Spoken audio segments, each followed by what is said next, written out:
میرا دل بدل دے، میرا دل بدل دے، میرا غفلت میں اعوذ باللہ من الشیطان الرجیم، بسم اللہ الرحمن الرحیم۔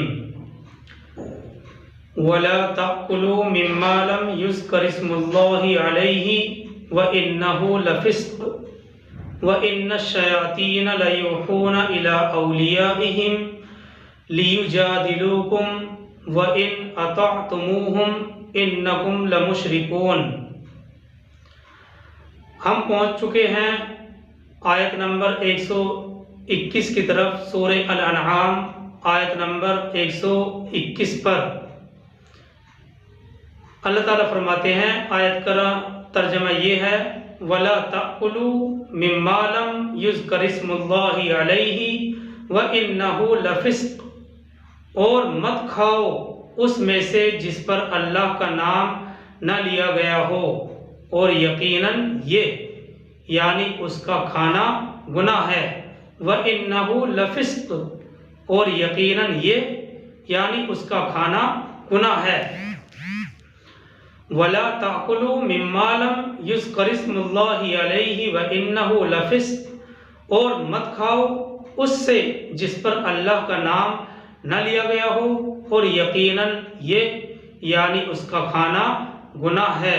اس آیت کا تعلق بھی مشرکین عرب کے خود بنائے ہوئے اعتقاد سے ہے، یعنی انہوں نے جو اپنے دل کے اندر اعتقاد بنائے ہوئے تھے، اس آیت کا تعلق بھی ان کے خود بنائے ہوئے اعتقاد سے ہے۔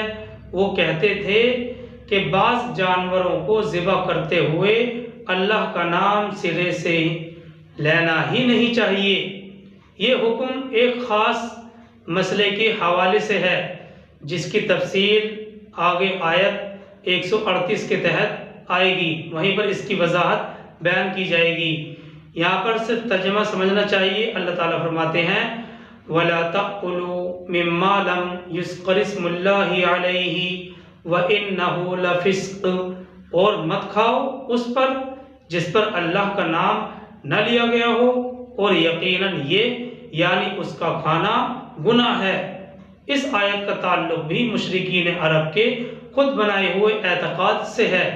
آگے اللہ تعالیٰ اسی آیت کے اندر فرماتے ہیں، وَإِنَّ الشَّيَاطِينَ لَيُوحُونَ إِلَىٰ أَوْلِيَائِهِمْ لِيُجَادِلُوكُمْ وَإِنْ أَطَعْتُمُوهُمْ إِنَّكُمْ لَمُشْرِكُونَ، اور یقیناً یہ شیاطین اپنے ساتھیوں کو وحی کرتے رہتے ہیں تاکہ وہ تم سے جھگڑا کریں، اور اگر تم ان کا کہنا مانو گے اور اگر تم ان کی اطاعت کرو گے، وَإِنْ أَطَعْتُمُوهُمْ کے الفاظ ہیں، اور اگر تم ان کی اطاعت کرو گے، ان کا کہنا مانو گے، تو تم بھی اِنَّكُمْ لَمُشْرِكُونَ، تو تم بھی مشرک ہو جاؤ گے۔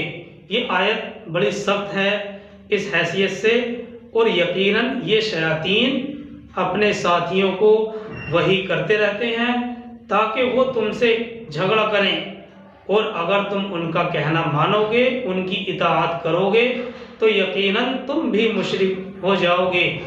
دیکھیے، آیت کریمہ کے اس حصے کا مطلب یہ ہے کہ مشرکین مکہ اپنے غلط اعتقاد جو انہوں نے بنائے ہوئے تھے، اپنے غلط اعتقاد کی حمایت میں طرح طرح سے حجت بازیاں کیا کرتے تھے، یعنی بحث و مباحثہ کیا کرتے تھے۔ دو باتیں مفسرین نے مثال کے طور پر یہاں پر ذکر کی ہیں۔ ان کا اعتراض، ان کا سوال یہ تھا کہ مثال کے طور پر بھئی یہ کیا بات ہوئی کہ جو جانور اللہ نے مارا ہے، یعنی خود بخود مرا ہے، اسے کیوں حرام قرار دے دیا جائے، اور جس کو تم مارتے ہو یعنی ذبح کرتے ہو، آخر اس کو کس دلیل کے تحت حلال مان لیا جائے۔ ایک بات تو یہ ہے کہ جو جانور خود بخود مرا ہے اسے کیوں حرام قرار دے دیا جائے، اور جس کو تم خود مارتے ہو یعنی ذبح کرتے ہو، آخر کار اس کو کس دلیل کے تحت حلال مان لیا جائے۔ یہ ایک بات ہوئی۔ اسی طرح سود کے بارے میں وہ یہ دلیل پیش کیا کرتے تھے، انما البیع مثل الربا۔ سورہ بقرہ میں ہم اس بات کو پڑھ چکے ہیں، انما البیع مثل الربا، کہ بیع یعنی خرید و فروخت بھی تو سود ہی کی طرح ہے، انما البیع مثل الربا، کہ خرید و فروخت بھی تو سود ہی کی طرح ہے۔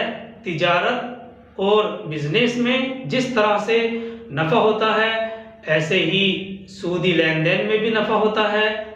مشرکین مکہ کی طرف سے یہ بحث و مباحثہ تھا کہ بھائی یہ کیا بات ہوئی کہ 10 لاکھ کسی کو قرض دے دیے گئے اور اس سے 4000 مہینہ نفع لے لیا تو وہ ناجائز ہو گیا، اور اگر 10 لاکھ کا مکان خرید کر کسی کو کرائے پر دے دیا اور 4000 مہینے اس سے کرایہ وصول کیا تو وہ جائز ہو گیا۔ یہ کیا بات ہوئی؟ اگر ہم 10 لاکھ روپے دیتے ہیں، 4 مہینہ لیتے ہیں، 4000 روپے مہینہ لیتے ہیں تو ناجائز، اور مکان 10 لاکھ روپے کا خرید کر دیتے ہیں کرائے پر اور اس سے 4000 مہینے کرایہ دیتے ہیں تو وہ جائز ہو گیا۔ یہ اشکالات، اعتراضات اور بحث و مباحثہ کیا کرتے تھے، تو ان اشکالات، اعتراضات اور بحث و مباحثہ کے بارے میں اس سورہ الانعام کی آیت 121 کے تحت یہ بات بیان کی جا رہی ہے کہ یہ باتیں ان کے شیاطین انہیں سکھاتے رہے ہیں تاکہ وہ تم سے بحث و مباحثہ کریں اور تاکہ تم کو اپنے سیدھے راستے سے بھٹکا دیں، اپنے ساتھ گمراہی کے راستے پر لے چلیں، لہٰذا تم ایسے لوگوں کی باتوں کو نظر انداز کرتے رہا کرو۔ ایک مفسر نے اس جگہ حضرت عبداللہ ابن عباس رضی اللہ تعالیٰ عنہ کی روایت بھی نقل کی ہے، جس میں یہی بات نقل کی گئی ہے اور بیان کی گئی ہے کہ یہودی علماء عرب کے لوگوں کو نبی اکرم صلی اللہ علیہ وسلم پر اعتراض کرنے کے لیے جو سوال سکھاتے تھے، جو سوالات سکھایا کرتے تھے، ان میں سے ایک یہ بھی تھا کہ آخر بھئی یہ کیا معاملہ ہے کہ جسے خدا مارے وہ حرام ہو اور جسے ہم ماریں وہ حلال ہو۔ یہ ایک چھوٹا سا نمونہ ہے ان کی اس ٹیڑھی ذہنیت کا جو اہل کتاب میں پائی جاتی تھی، جو ان اہل کتاب میں پائی جاتی تھی۔ وہ اس قسم کے سوالات گھڑ گھڑ کر پیش کیا کرتے تھے تاکہ عوام کے دلوں میں، عام لوگوں کے دلوں میں شکوک و شبہات ڈال سکیں اور انہیں حق بات سے لڑنے کے لیے اکسا سکیں۔ یہ ان کی ٹیڑھی ذہنیت کا ایک چھوٹا سا نمونہ ہے۔ وہ اس قسم کے سوالات گھڑ گھڑ کر پیش کر کے عوام کو اس لیے پیش کیا کرتے تھے تاکہ ان کے ذریعے سے عوام شکوک و شبہات میں پڑ سکے اور انہیں حق بات لڑنے کے لیے اکسا سکیں۔ دیکھیے آیت کے جو آخری الفاظ ہیں وہ بڑے ہی اہم ہیں۔ اللہ تعالیٰ فرماتے ہیں وَإِنْ أَطَعْتُمُوهُمْ إِنَّكُمْ لَمُشْرِكُونَ، اور اگر تم ان کی اطاعت کرو گے تو تم بھی مشرک ہو جاؤ گے، تم بھی شرک کرنے والے ہو جاؤ گے۔ تفسیر عثمانی میں یہ بات اس آیت کے تحت نقل کی گئی ہے، یعنی شرک فقط یہی نہیں ہے کہ اللہ کے علاوہ کسی اور کی عبادت کر لی جائے اور بس، اللہ سبحانہ و تعالیٰ کے علاوہ کسی اور کی عبادت کر لی جائے اور بس ہو گیا شرک، یہی نہیں ہے، بلکہ شرک کے حکم میں یہ بات بھی داخل ہے کہ کسی چیز کے حلال اور حرام ہونے میں جو مستند شریعت ہے اس کو چھوڑ کر صرف رائے اور قیاس کا تابع ہو جائے۔ سورہ توبہ کی آیت 31 کی تفسیر میں ہم پڑھیں گے، جو سورہ توبہ ہے پارہ نمبر 10 کے اندر اس کی آیت نمبر 31 میں ہم پڑھیں گے کہ اہل کتاب جو تھے انہوں نے وحی الہی کو چھوڑ کر صرف جو مذہبی لوگ تھے انہی لوگوں پر حلال اور حرام کا دار و مدار رکھ لیا تھا، یعنی ان کے مذہبی لوگ جس چیز کو حلال کر دیں وہ حلال اور جس چیز کو حرام کر دیں وہ حرام۔ اسی لیے آیت کے جو آخری الفاظ ہیں بڑے ہی اہم ہیں۔ اللہ تعالیٰ فرماتے ہیں وَإِنْ أَطَعْتُمُوهُمْ إِنَّكُمْ لَمُشْرِكُونَ، اور اگر تم اطاعت کرو گے ان کی تو تم بھی مشرک ہو جاؤ گے، شرک کرنے والے ہو جاؤ گے۔ اور یہ بات حقیقت ہے کہ شرک صرف یہی نہیں ہے کہ اللہ کے علاوہ کسی اور کی عبادت کر لی جائے، یہ بھی شرک ہے، لیکن صرف یہیں تک ختم نہیں ہو جاتا، بلکہ شرک کے اندر یہ بات بھی داخل ہے کہ کسی چیز کے حلال اور حرام ہونے میں مستند شریعت کو چھوڑ کر صرف رائے اور قیاس کا تابع ہو جائے۔ اور یہی وجہ ہے کہ سورہ توبہ کی آیت 31 میں اس کی وضاحت ہم پڑھیں گے کہ اہل کتاب نے وحی الہی کو چھوڑ کر صرف جو مذہبی لوگ تھے، مذہبی پیشوا تھے، انہی لوگوں پر حلال اور حرام کا دار و مدار رکھ لیا تھا۔ یعنی ان کے مذہبی پیشوا جس چیز کو حلال کر دیں وہ حلال سمجھی جاتی تھی، اور جس چیز کو حرام کر دیں وہ حرام سمجھی جاتی تھی۔ اس لیے آیت کریمہ کے اندر یہ بات ارشاد فرمائی جا رہی ہے وَإِنْ أَطَعْتُمُوهُمْ إِنَّكُمْ لَمُشْرِكُونَ، اور اگر تم ان کی اطاعت کرو گے تو تم بھی شرک کرنے والے ہو جاؤ گے۔ آگے چلتے ہیں سورہ الانعام کی آیت 122 کی طرف۔ اللہ تعالیٰ فرماتے ہیں أَوَمَنْ كَانَ مَيْتًا فَأَحْيَيْنَاهُ أَوَمَنْ كَانَ مَيْتًا فَأَحْيَيْنَاهُ، اللہ تعالیٰ فرماتے ہیں بھلا جو کوئی تھا مردہ پھر ہم نے اس کو زندہ کر دیا، پھر ہم نے اسے زندہ کر دیا۔ أَوَمَنْ كَانَ مَيْتًا فَأَحْيَيْنَاهُ، پھر جو کوئی تھا مردہ پھر ہم نے اسے زندہ کر دیا۔ یہ آیت ہمارے لیے بڑی اہم ہے، اور اس سے مراد معنوی زندگی اور موت ہے۔ یعنی ایک شخص وہ ہے جو اللہ سے واقف نہیں تھا، ایک شخص وہ ہے جو اللہ کو پہچانتا نہیں تھا، صرف وہ دنیا کا بندہ بنا ہوا تھا، گویا کہ اس حیثیت سے اس کی انسانیت مری ہوئی تھی۔ وہ ایک حیوان کی حیثیت سے تو زندہ تھا، لیکن انسانی حیثیت سے وہ مردہ تھا۔ پھر اللہ نے اسے ایمان کی ہدایت دی تو اس کے بعد گویا کہ وہ زندہ ہو گیا۔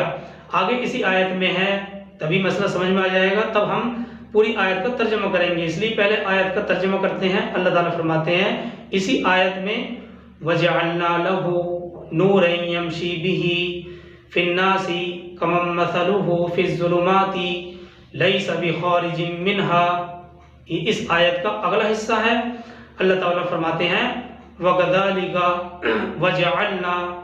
وَجَعَلْنَا لَهُ نُورًا يَمْشِي بِهِ فِي النَّاسِ كَمَن مَّثَلُهُ فِي الظُّلُمَاتِ لَيْسَ بِخَارِجٍ مِّنْهَا، اور ہم نے اس کے لیے روشنی کر دی، اب اس کے ساتھ وہ چل رہا ہے لوگوں کے درمیان۔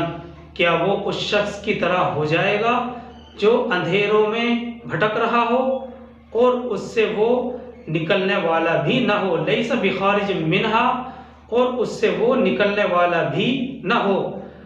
اسی آیت میں آگے ہے وَكَذَلِكَ زُيِّنَ لِلْكَافِرِينَ مَا كَانُوا يَعْمَلُونَ، اسی طرح مزین کر دیا گیا ہے ان کفر کرنے والوں کے لیے جو کچھ یہ کر رہے ہیں، یعنی ان کے اعمال کو انہی کے لیے مزین اور اچھا کر دیا گیا ہے، یعنی وہ اپنے اعمال کو کر کے خوش بھی ہو رہے ہیں۔ اللہ سبحانہ و تعالیٰ نے ان کے ان اعمال کو ان کے اوپر مزین کر دیا ہے۔ دیکھیے یہ آیت کریمہ کا ترجمہ ہے۔ اللہ تعالیٰ فرماتے ہیں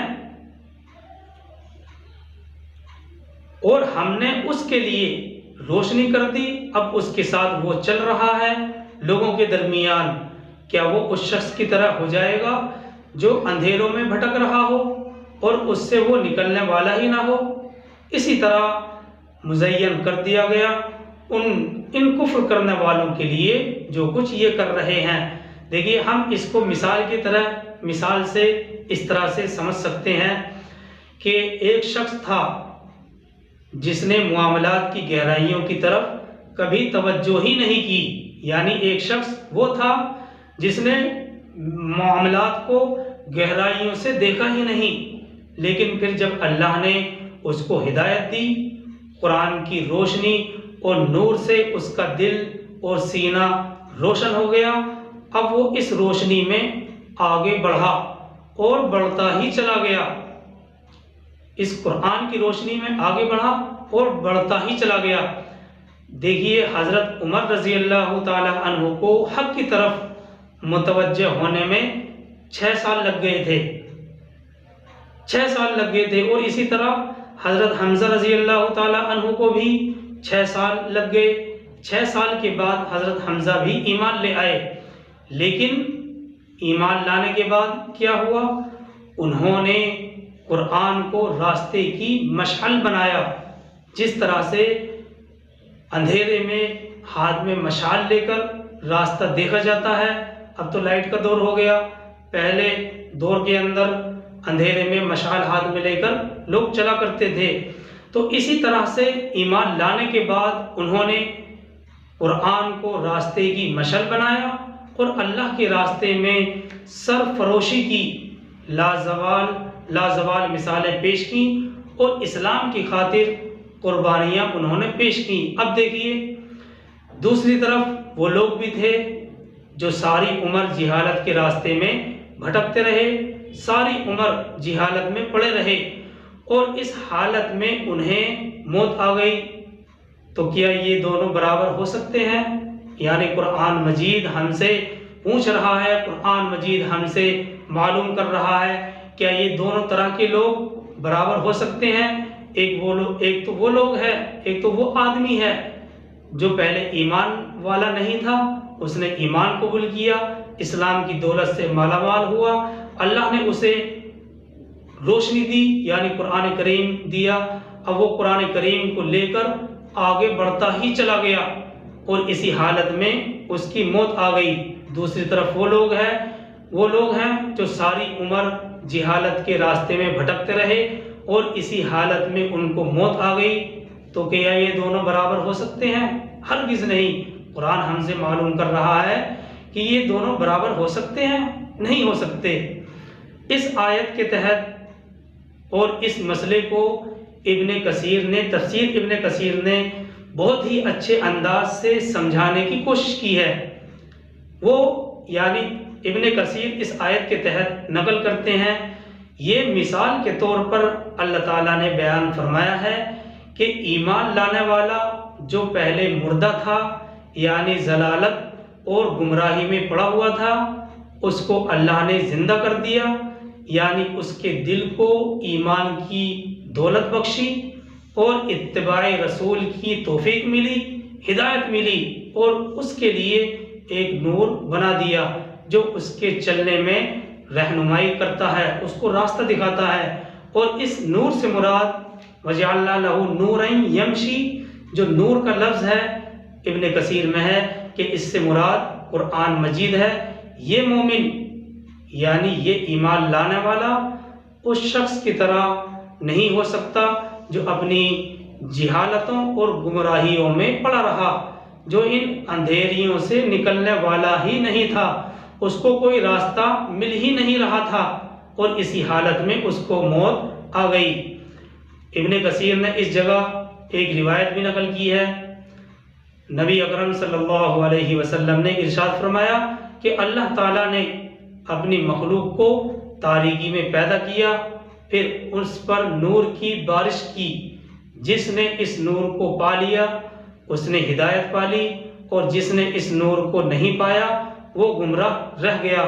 اسی طرح سے قرآن نے ایک جگہ پر یہ بات بھی ارشاد کی ہے، بیان کی ہے کہ اللہ پاک ولی ہے ان لوگوں کا جو ایمان لے آئے، جو ان کو یعنی اللہ سبحانہ و تعالیٰ ان کو اندھیریوں سے نکال کر نور اور روشنی کی طرف لے جاتا ہے، اور جنہوں نے کفر کیا رہے وہ لوگ جنہوں نے کفر کیا ان کے اولیاء ان کے ولی شیاطین ہیں جو ان کو نور اور روشنی سے نکال کر اندھیریوں کی طرف لے جاتے ہیں۔ یہی اہل دوزخ ہیں جو ہمیشہ ہمیش دوزخ میں رہیں گے۔ یہ وضاحت ابن کثیر کی ہے اور اس مسئلے کو بہت ہی اچھے انداز سے ابن کثیر نے سمجھانے کی کوشش کی ہے۔ تو یہ ابن کثیر کی وضاحت ہے جو انہوں نے بڑے اچھے انداز سے کی ہے۔ اب دیکھیے اس آیت سورہ الانعام کی جو آیت 122 ہے اس کا جو خلاصہ ہے وہ یہ نکل کر سامنے آیا کہ موت سے مراد جہالت اور بے شعوری ہے۔ موت سے مراد جہالت اور بے شعوری کی حالت ہے، اور زندگی سے مراد علم اور حقیقت کی پہچان ہے۔ جس شخص کو صحیح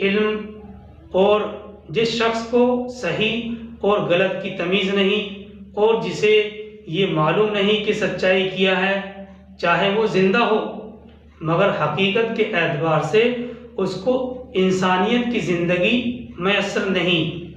زندہ تو در حقیقت وہی شخص ہے جسے حق اور باطل، نیکی، برائی، سچائی اور جھوٹ کا شعور حاصل ہو جائے۔